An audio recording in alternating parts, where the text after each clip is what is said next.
Is there anything better than pussy? Yes, a really good book.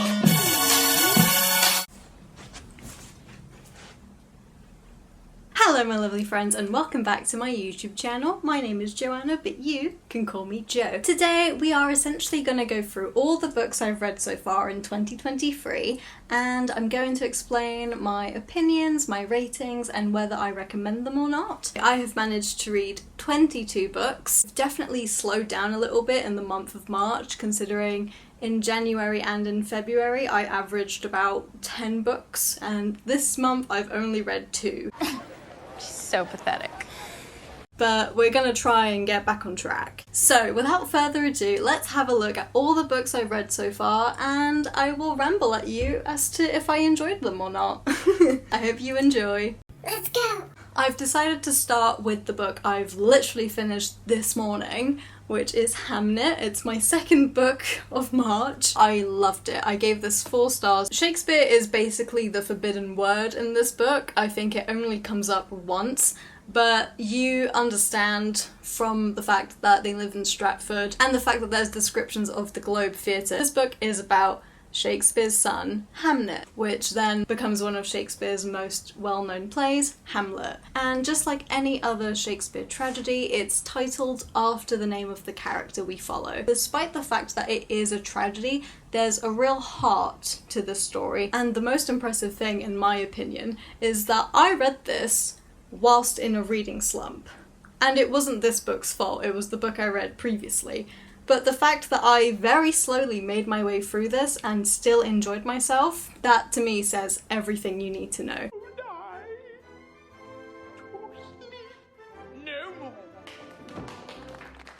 This is a great book. If you see it anywhere, I would absolutely recommend for you to pick it up and get lost in this world and feel these very strong emotions. Next up we have The City We Became, and I knew nothing about this when I picked it up. I didn't know it was part of a series, so I will probably read the other books at some point. I only bought this because of the cover. I think it's very pretty and the fact that it had the sprayed edges, which I have ruined because I let the book stay on the windowsill for a bit too long. Don't do that, the sun will bleach the colour off. I gave this book 3.5 stars. I really enjoyed it. I liked the aspect of the fantasy and the world building that went into this book. I liked all the characters. I didn't love how they interacted with each other, but I think the interpersonal relationships were interesting. Unfortunately, this book did fall flat for me towards the middle. It got to a point where everything was being explained super finely. It felt like telling, not showing, which I think sort of put me off a little bit because I'm reading, so I will understand. I didn't need to be sort of like handheld the whole time.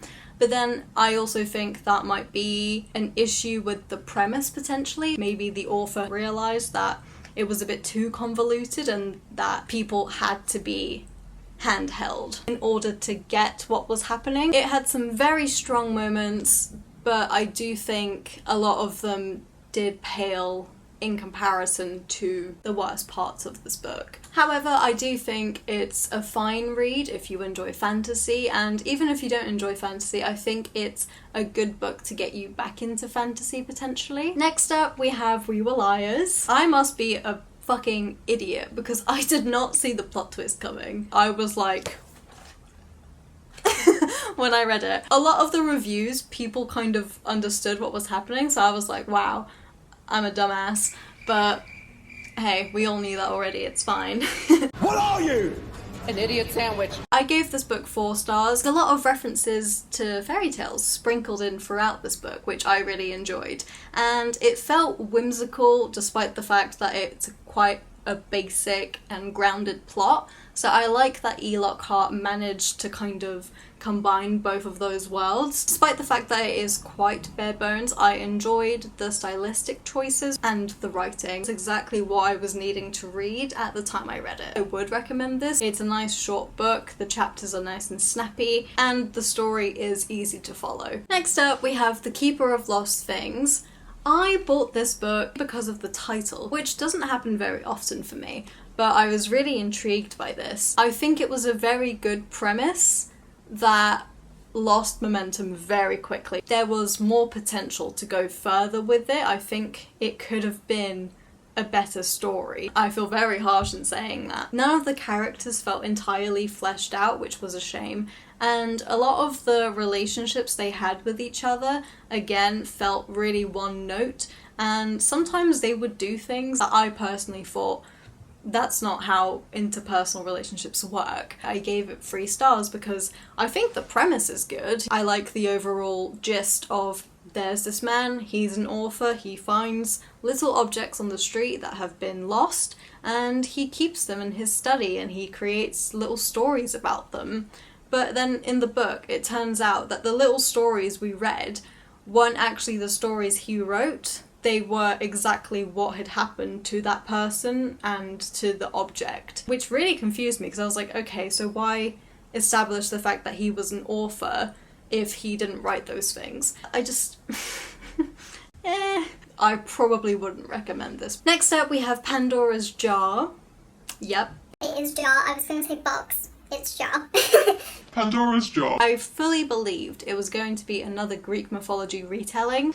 It wasn't. Each chapter of this book follows a different notorious Greek mythology woman. What the author of this book has done is she's basically found different sources of where these women appear throughout history. These sources vary from paintings to sculptures to plays. It gives a very deep insight to how the people who lived in ancient Greece actually saw these women and not the versions that have been watered down over centuries for us. This book was so informative and so educational. My favourite part about this entire reading experience was the fact that I could just whip my phone out and just Google whatever painting or sculpture or play she was referencing. Oh shit, buddy, I gotta dig a little deeper. This was the second book I read this year and it got a 5 stars from me. I would definitely recommend. One of the best books I've read so far this year was Gone Girl. I had seen the movie before I read the book, and yet I was still able to suspend my disbelief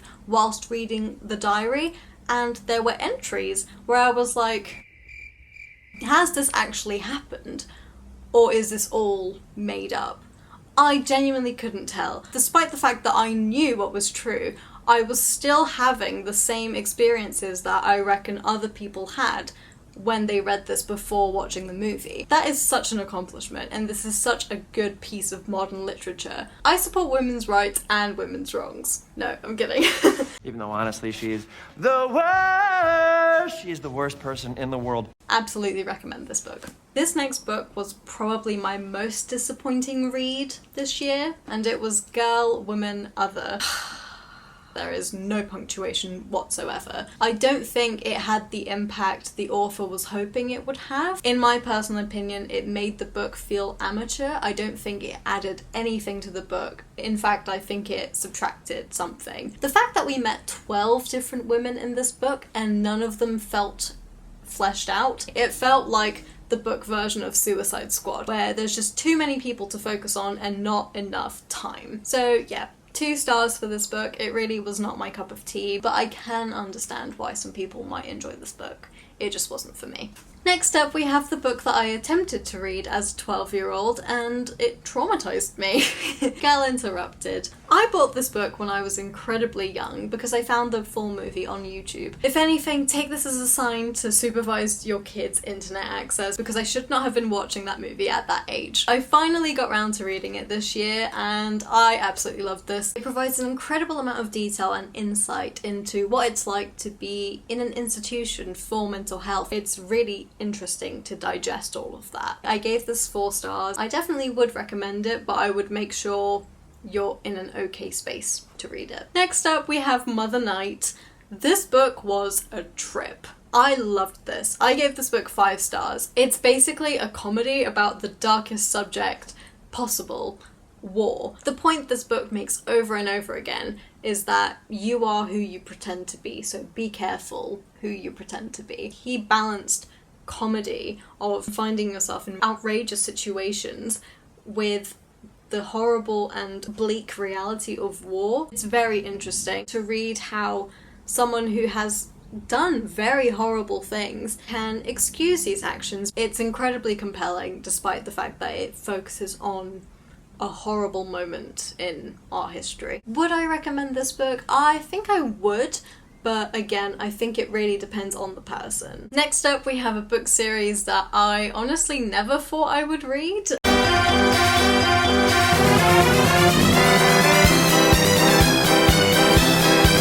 The Harry Potter series. Just as a disclaimer, I do not agree with anything that J.K. Rowling spews in terms of her views. You foul, loathsome, evil little cockroach! In the description box there will be some links to some trans charities, anything we can give to help those in need. Basically, it sounds absolutely ridiculous, but a few months ago I was taking my bins down, and when I got there, there was this plastic bag with a bunch of books inside. Now, I'm not going to say no to some free books. It was essentially the entire Harry Potter collection, except Chamber of Secrets. No money of mine has gone towards her. So yeah, let's start dissecting the entire series, book 1 to 7.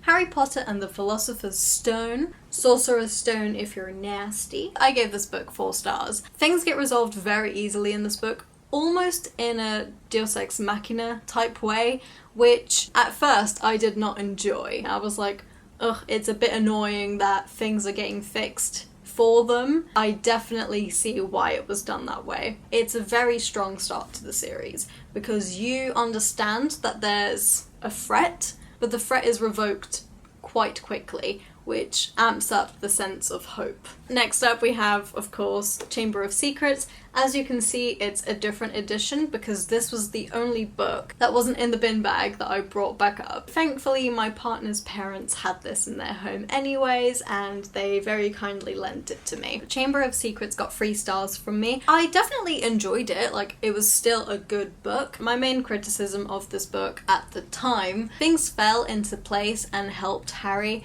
way too easily, and I was like, okay, so he's not really earning any of the things he's accomplishing because he's getting help everywhere. But again, it's a kid's book, so I understand that's kind of the way it has to work. It was nice, straightforward. Again, you get to learn a little bit more about Hogwarts, you get to learn a little bit more about the characters, so it definitely feels like a second book. There's definitely progression. Yes! Prisoner of Azkaban. So good. Queen Skinny Legend Versace boots the house down. Slay Queen Hunty Mama and Oop Daddy work. Charlie XCX snatch my wing. I gave 4.5 stars. This was the first book that I was like, okay, we are getting somewhere. Oh my god, we match. So cute. This was the book that really started to solidify the world. There's another piece of the puzzle that's fitting into the map of this world, that being Azkaban. You get to know a little bit about the history of the prison and basically the people who end up there. I like the fact that we focused on the adults in this story. It was cool to see how they themselves are affected by the events. You know, it really paints a bigger picture that this is not just affecting Harry and his friends. This is their world, and there's a very dangerous person after everyone, basically. This did not feel rushed, and it didn't feel like something magically happened that helped them get out of that situation. This ending had precise steps that led to the ending instead of feeling like it was all wrapped up in a tiny little bow. Next up we have the Goblet of Fire. I gave this book 3 stars, and with most of my 3 stars it typically comes down to the execution, where I could see the potential and I knew this could be good, but it unfortunately just fell flat for me. A lot of the time is spent on the new characters, and I know that's good because we're introducing new people and we're meant to get to know them, but for me it did kind of take away from the reason I'm here, which is Harry Potter and his friends and the fact that he is wanted by a massive maniac. I will say this book is quite emotionally charged. That was a big positive in my eyes. This is probably my least favourite of the book series. Next up we have Harry Potter and the Order of the Phoenix. Yup,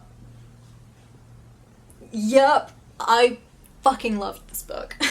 Yup. The tension really kept me reading. I felt so immersed. It's no longer an innocent childhood story. I also really enjoyed reading Harry's emotions in this book. I know a lot of people probably think that he was being very whiny, but he's an adolescent and he's going through things that none of us would ever really go through. So reading how he deals with this was really great, and I thoroughly enjoyed this book. This was definitely the first book that got 5 stars in the series from me. Next up we have Harry Potter and the Half-Blood Prince. Again, another 5 stars for me. I really enjoyed this book because of the whole Deus Ex Machina thing that had been present in a lot of the other books. This book felt like such a rude awakening, where I kind of realised that was intentional. JK made us think everything would always be fine because there would always be someone to help, and this book proved me wrong. That really hurt, because I was like, oh wait, no, they don't have anyone to fall back on right now. They have to figure it out themselves.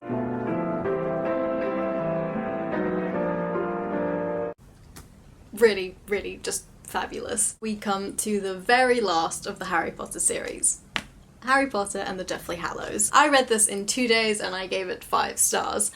This was riveting. I hate to be that person. The book was better than the movies, period. It was an absolutely fantastic end to the series as a whole, going through the journey that they went through, but also the mental side of things, of they don't know who to trust. The one person they thought they could trust, they're not so sure if they should have done. It was fantastic to read this book. Overall, I think it's a very solid book series, and I think reading it at 25 was interesting because I don't think I would have gotten what I got out of it if I had read this any earlier. That is impressive. To target this book series for children but have an adult be able to read it and it not feel junior. I'm so glad I read these books and I didn't have to pay for them. What more could you want? Next up, Alice in Wonderland, and also Through the Looking Glass. I unfortunately loved Alice in Wonderland and didn't really care for Through the Looking Glass. So I gave Alice in Wonderland 5 stars and Through the Looking Glass 2 stars, which together I rounded down to 3 stars. I think I would still recommend this because it's a fun classic and it's very nostalgia driven, but yeah, I probably wouldn't read this again, I don't think. Next up, we have A Little Life, which if you haven't seen the vlog of me reading this, please do. I cry a lot, so if you want to see this face cry, that's where you should go. Oh my god! Oh my god! I did enjoy this a lot. I enjoyed the writing and I loved the characters, but there were definitely a few parts where I was like, questionable. Doesn't have to be in there. It was kind of trauma overload. In the end, gave this 4 stars. I debated whether to give it 5 stars, but I definitely think 4 stars is the best rating in my personal opinion. As I said in my vlog video, I probably would recommend this, but only if I'm sure the person is in a good mental state. So check in with yourself before you read this. Next up, we have the culprit of my reading slump currently. Such a Fun Age was not, in fact, very fun. Oh my god! Oh jeez! Oh my god! Oh, jeez. I gave this book 2 stars. I'm still recovering from reading this book. It was abysmal, in my personal opinion. The dialogue was terrible. I forced myself to read this and I really shouldn't have. I despised every page of this, so I probably wouldn't recommend this to anyone I know, but again, I can kind of see why people enjoyed this, but definitely not my cup of tea. I also didn't love all the modern day references. I feel like anytime you do that, if you don't do it tastefully, it just ages your book, because now it's very much 2016 core, which is not really what you want. You want a book that can be timeless, basically. So yeah, this felt very amateur to me. Next up, we have Idol. I really enjoyed this book. I read this in about 6 hours, which is unheard of. It's a wild ride.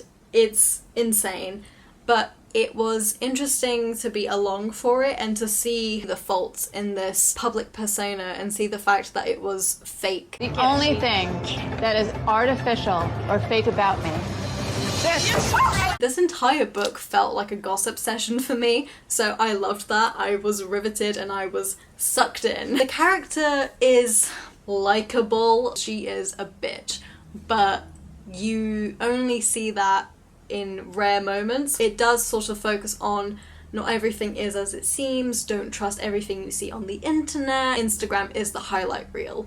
That is what this book proves, and it was really, really fun to read. I would definitely recommend this to anyone who uses the internet. It's fun to see how delusional someone can become when they have a group of adoring fans, basically. Yeah, really, really good. 4 stars from me. And finally, the last 2 books I read this year I unfortunately don't have with me because I've lent them to some friends. Heroes by Stephen Fry and I'm Glad My Mum Died by Janet McCurdy. I did not enjoy Heroes. Stephen Fry didn't really add anything to the stories. If anything, he added a little bit of dry British humour, which despite the fact that I live here, I do not love all the time. It felt a bit forced, and tonally, I don't think Heroes and dry British humour mesh too well. I do, however, think it's a good starting point if you want to get into Greek mythology. It's quite watered down, but it just wasn't for me, and that's why I gave it 1 star. On the other hand, quite literally, I'm Glad My Mum Died was spectacular. I gave that 5 stars. It was very interesting to see everything she went through